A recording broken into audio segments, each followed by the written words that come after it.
Hello, I welcome you all to session number 4 of chapter 7 of class 9 Science NCERT textbook. We will be discussing the end of the chapter exercise today. In chapter exercises, I will take up separately.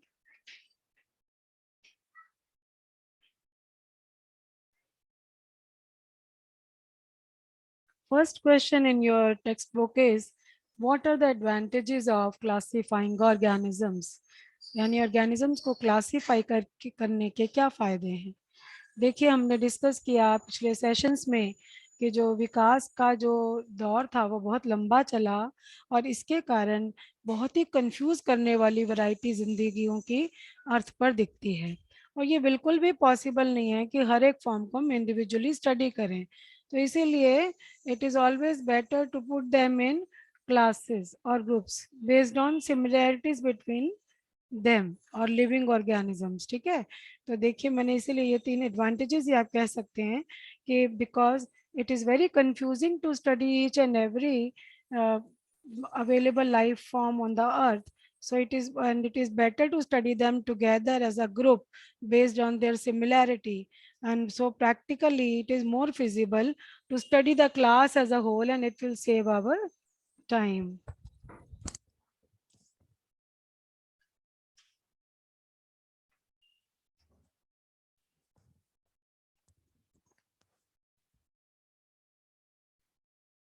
अगला प्रश्न है, how would you choose between two characteristics to be used for developing a hierarchy in classification. Hierarchy का मतलब होता है आपस में रिश्ता होना। मैंने आपको समझाया था जैसे कि घर में सबसे बड़े पर दादाजी, फिर दादाजी, फिर पापा, फिर मम्मी, फिर बड़ा भाई या छोटी बड़ी बहन। इसी तरह से हमने जब आपने पिछले सेशंस में देखा कि जब हम पहले तो ब्रॉडर कैटेगरी में डिवाइड करते हैं जिसको किंगडम बोलते हैं, फिर वो डिवीजन में बढ़ती है और उन डिविजन्स का आगे हमने एक फर्दर ऑर्डर पढ़ा और उस ऑर्डर के हिसाब से लास्ट में हमें स्पीशीज मिली थी। किंगडम्स को फाइलम में डिवाइड करते हैं, फाइलम को क्लास में, क्लास को ऑर्डर में, ऑर्डर को फैमिलीज में और फैमिली को जीनस में और जीनस को स्पीशीज में बांट देते हैं। तो हर एक जो सब ग्रुप के लिए हम अलग तरह का कैरेक्टरिस्टिक लेते हैं उस क्लास को स्टडी करने के लिए। लेकिन सबसे पहली जो कैटेगरी हम बनाते हैं, जो मोटे तौर पे हम डिवाइड करते हैं एक ग्रुप में ये वो करेक्टरिस्टिक होता है, ये वो फीचर होता है जीवों के, वो कैसे दिखते हैं या कौन सा काम करते हैं, जो कि सबसे ज्यादा बेसिक होता है, मोर फंडामेंटल। जैसे मैं अगर मान लीजिए मेरे पास पेड़ भी हो और ह्यूमन बींग्स भी हो तो मैं देखूंगी ना, पेड़ तो भाग नहीं सकता, आदमी भाग सकते हैं। आदमियों के 2 हाथ 2 पैर होते हैं, पेड़ों के नहीं होते। तो हाथ पैर होना जो है ज्यादा फंडामेंटल है, सबके होंगे ही होंगे। तो इसको मैं सबसे पहली मोटी कैटेगरी बनाने में इस्तेमाल करूंगी। तो जो भी करेक्टरिस्टिक एक किसी ग्रुप के लिए सब ज्यादा फंडामेंटल होगा उसको मैं इस्तेमाल करूंगी किंगडम बनाने के लिए। ठीक है, और जो उससे कम बेसिक होगा भी हो भी सकता है, जैसे कि ह्यूमन बींग्स में ही हाथ पैर तो सबका बेसिक करेक्टरिस्टिक है, लेकिन कोई नॉनवेज खाएगा, कोई वेजिटेरियन खाएगा। तो ये जो है किसी में ऑप्शनल, किसी कोई वेजिटेरियन होगा, कोई नॉन वेजिटेरियन होगा, कोई दोनों होगा। तो उसके हिसाब ये लेस बेसिक हो गया, तो इसको मैं आगे डिवीजन बनाने के लिए इस्तेमाल कर सकती हूँ। ठीक है, तो पहला जो करेक्टरिस्टिक जो भी होगा ब्रॉडर कैटेगरी के लिए वो हमेशा ज्यादा बेसिक होगा।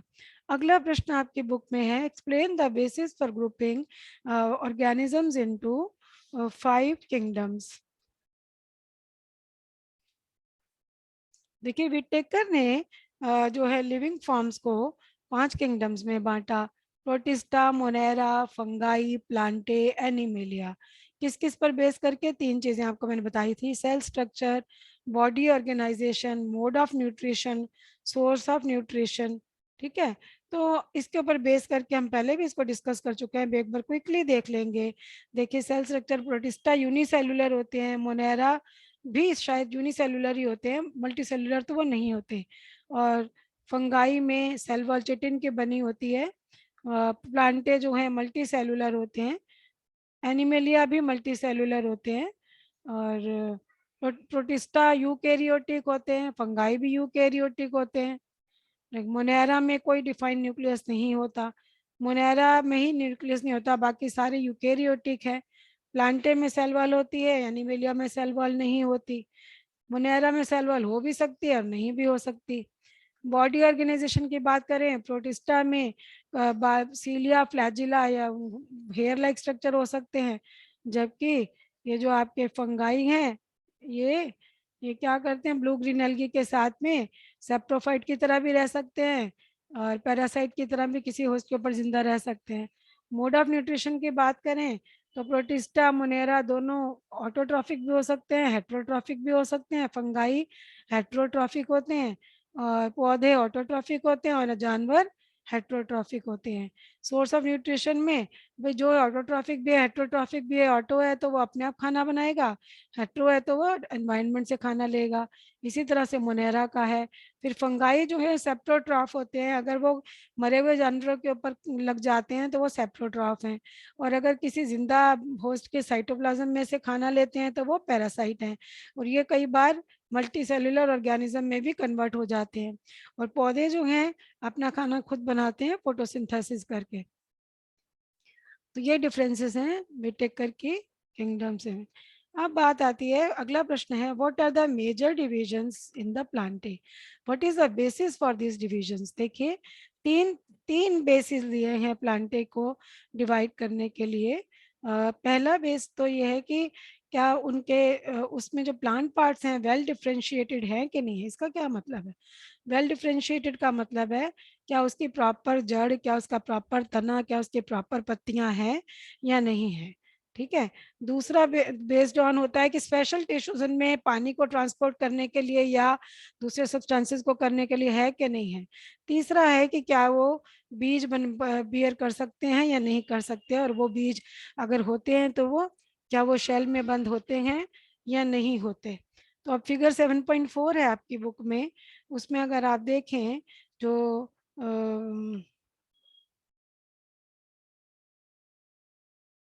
प्लांटे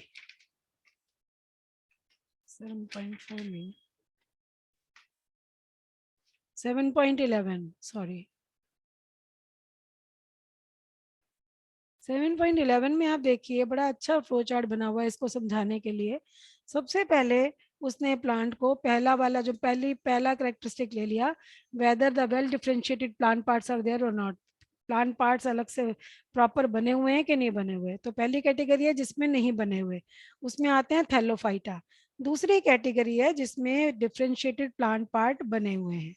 अब उसमें भी फिर दूसरा करेक्टरिस्टिक भी आ गया। अब दूसरा है कि किसी एक तो वो कैटेगरी है, एक तो वो डिवीजन है जिसमें स्पेशलाइज्ड वस्कुलर टिश्यू होता है पानी को ट्रांसपोर्ट करने के लिए, दूसरा जिसमें वस्कुलर टिश्यू नहीं होता। तो जिसमें वस्कुलर टिश्यू नहीं होता वो तो है ब्रायोफाइटा, और जिसमें वस्कुलर टिश्यू होता है वो फिर से दो तरह के हैं। एक तो वो जो सीड प्रोड्यूस करते हैं, एक वो जो सीड प्रोड्यूस नहीं करते। जो सीड प्रोड्यूस नहीं करते उनको हम कहते हैं टेरिडोफाइटा, और जो सीड प्रोड्यूस करते हैं उनको हम कहते हैं फनेरोग्राम्स। फनेरोग्राम में फिर से दो कैटेगरी हैं, एक वो जिनके सीड्स नंगे होते हैं बिना किसी कवरिंग के होते हैं, जैसे कि जिम्नोस्पर्म, जिम्नो माने नेकेड, स्पर्म माने स्पर्मा माने सीड, और दूसरे वो जिनका जो सीड है खोल के अंदर बंद होता है, जैसे कि खुमानी का बीज, आड़ू का बीज, बादाम का बीज। तो ये इनको हम क्या कहते हैं, एंजियोस्पर्म, कवर्ड बीज।